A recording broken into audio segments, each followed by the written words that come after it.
Joining us now is Rich Stanek. He's a former sheriff in Hennepin County, Minnesota.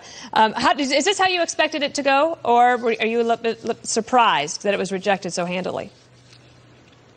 No, I was absolutely pleased and that this was overwhelmingly rejected by the voters of Minneapolis. 56 to 43% is an overwhelming victory.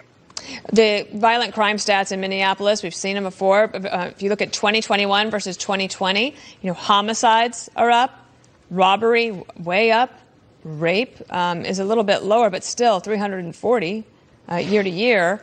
And you had this idea that defunding the police was somehow, was someone going to turn all of these things around in terms of social justice. But I think what people are starting to see, and it's not just in Minneapolis, but across the board, is that when you start letting up on criminals, you will get more crime. It just seems very logical, but that isn't what was necessarily happening within some people within Minneapolis, sir.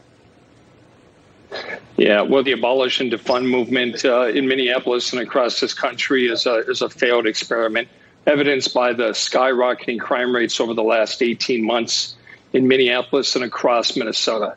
The fear of crime was the biggest issue in these municipal elections.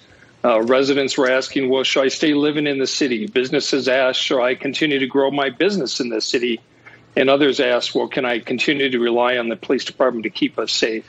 Here we are the morning of November 3rd. The election's over. The people have spoken. The abolish and defund movement has stopped handily in Minneapolis. And do you think that this is decisive enough that perhaps now they can turn their attention to figuring out a way to maybe make reforms within the police department? I understand from Garrett Tenney, who reported earlier for us, that the mayor, Jacob Frey, has been very supportive of the police, apparently, and his numbers were way up as well. Yeah, well, this municipal election and those who supported defunding and abolishing the police cost several of them their re-election bids.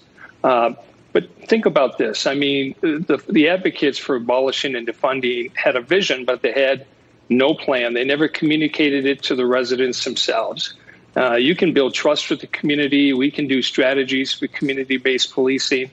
And everybody says, well, we want the police to be held accountable and we want fair policing. But no one said we need to get rid of the police. And overwhelmingly, the residents came to the polls and said, we want our police. In fact, we want more police than there are.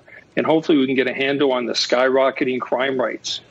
So now we have this result. I'm hoping that a lot of the police officers there feel a little bit more supported. But beyond getting this vote behind us, what else do you think police right there in Minneapolis need in order to know that they are supported by the community? I'll give you the last word on that. Well, number one, they're going to need the support of their elected officials. No matter what the outcome was, they need the support of their elected officials and the residents whom they serve. Their staffing is down by over 1/3. Over 300 officers have left in the last 12 months.